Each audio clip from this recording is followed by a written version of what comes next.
ধর্ম যার যার উৎসব সবার, ধর্ম যার যার উৎসব সবার, যার যার উৎসব সবার, ধর্ম যার যার উৎসব সবার, ধর্ম যার যার আর উৎসব সবার। ধর্ম যার যার উৎসব সবার, ধর্ম যার যার উৎসব।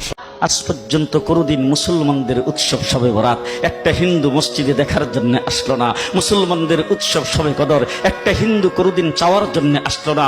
মুসলমানদের উৎসব রমজান মাসের রোজা একটা হিন্দু কোনোদিন তোমার সাথে সমাজ করার জন্য রাখলো না। একটা হিন্দু কোনোদিন তোমার ঈদের নামাজে আসলো না। একটা হিন্দু কোনোদিন তোমার সাথে জুমার নামাজে অংশগ্রহণ করলো না। তোমাকে দেখার জন্য পর্যন্ত আসলো না। তার কারণ হলো হিন্দুরা মনে করে এটা মুসলমানের উৎসব, আর তুমি মুসলমান হইয়া হিন্দুর দুর্গা পূজায় কিভাবে গেলা? তোমার কি হয়ে গেল? তোমার কি লজ্জা শরম তুমি দয়ে ফেলে দিয়েছো? তোমার কি কোনো লজ্জা শরমও নাই?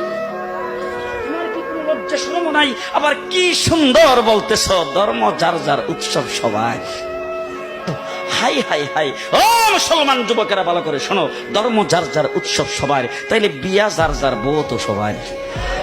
জি, বিয়ে যার যার বউ সবার, পুষ্কুনি যার যার মাস সবার, গাছ যার যার ফল সবার, ক্ষেত যার যার ফসল সবার, দোকান যার যার মাল সবার। এখন ঘুমাইছে কি কথা বলেন না কেন?